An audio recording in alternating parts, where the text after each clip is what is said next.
Hey, it's Eric Crawford with a little reaction from tonight's upset at Rupp Arena. John Calipari brings his Arkansas team in with three former UK players and a former UK signee and beats the Wildcats 89-79. Came in as an underdog and walks away a pretty comfortable winner in this game.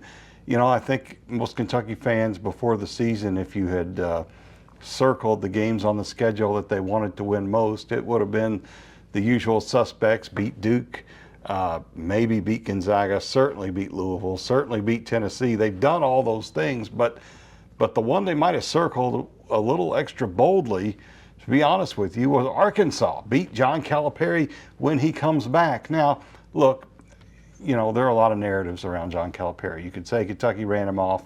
Kentucky didn't run him off. If Calipari wanted to be the coach of Kentucky now, he'd still be the coach of Kentucky now. If those players that came into Rupp Arena and got booed tonight still wanted to be playing for Kentucky, I'm sure Mark Pope would have accepted a Du Thiero or Big Z, you know, or DJ Wagner. But they wanted to be with Cal, and that's who they're with. And certainly it's the case for Carter Knox. He wanted to go with Calipari, and that's what he did. But here's the thing, I think the main thing to think about when it regards this game, and clearly I think Arkansas wanted this game more. They were the more desperate team. They played like they needed it more because they did, from an SEC standing standpoint, I guess, need it more. But here's what I really came to realize about this game as I'm watching it. You know, Mark Pope wasn't at Kentucky last year, and he wasn't at Kentucky during the Calipari years. None of those players, you know, on Mark Pope's team really were here last year or were here through any of the Calipari years. Travis Perry, you know, was recruited by Cal to Kentucky and stayed. So, you know, those things are true, that there just wasn't, you know, when it comes to the drama of the game, Kentucky's players were in the middle of it and they could feel the atmosphere of it and the pressure of it, but they hadn't lived through it. There were only a few guys on the court that had lived through it, and that was Zvonimir Visic and DJ Wagner and a Du Thiero and John Calipari. And those are the guys who the game really clearly got them motivated for, because that's Arkansas's best I've seen them play all season, certainly the best offense I've seen them play all season. And the other group of people in that arena who it meant something for were the fans, and you could tell it. They were in there early.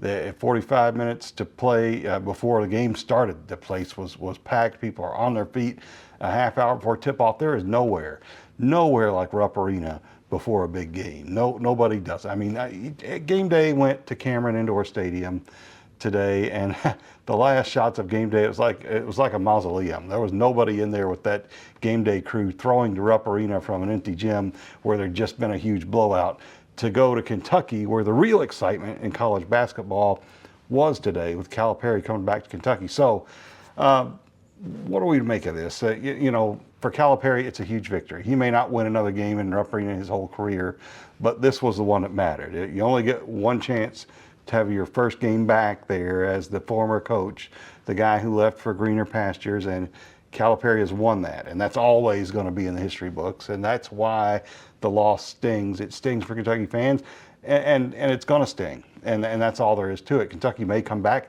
They may draw Arkansas in the SEC tournament. If they do, I expect Kentucky to win that game, but that won't be the game anybody remembers 10 years from now. They'll remember this one. The other thing to talk about in this game is Kentucky and what it means for the Wildcats. Lamont Butler doesn't play again. From his post-game comments, it's hard to get a read from Mark Pope on when he thinks Lamont Butler will play again. And without him, it's a lot different team. You know, you're down 2 point guards, and not a lot of teams could absorb that. Jackson Robinson is doing very well in that role, but it's tough. You know, when he's not in there, you're really giving it to Amari Williams and letting him handle the ball, and he's doing a great job. This was a great game for Amari Williams. He dominated inside offensively. He facilitated when he needed to facilitate, and Robinson played well in this game. But defensively, they did not get the job done against Arkansas. Arkansas shot the ball better than they've shot it all season. Have you ever heard that story before about a team coming into Rupp Arena? It's almost as if it was Arkansas Super Bowl. Probably was their Super Bowl. They're 2-6 in the SEC. They're not going to come back and make a big run this season. That's not going to happen with their point guard Boogie Fland injured and out for the rest of the year. this was, to a great degree, a lot of the rest of their season, and they won it, and credit to them. For Kentucky, you know, you got to get yourself regathered. They got to go down to Ole Miss on Tuesday. Ole Miss just lost to Auburn today in a very tightly contested game. They're really good. I mean, they were ranked 23 in the country right now, which is way too low. I've seen them, and I know they've had a losing streak, but the SEC makes you have losing streaks. So Kentucky has a lot to get together before they go down to Ole Miss, because it's going to be another physical game, just like Tennessee was. Very similar style of play. It's going to be difficult. The good news for Kentucky is those games they tend to get up for and play well in, but they need to win these games like this one tonight when they're supposed to win, and this one they didn't. We have a lot of coverage at WDRB.com. I've got a column there, and just click on sports.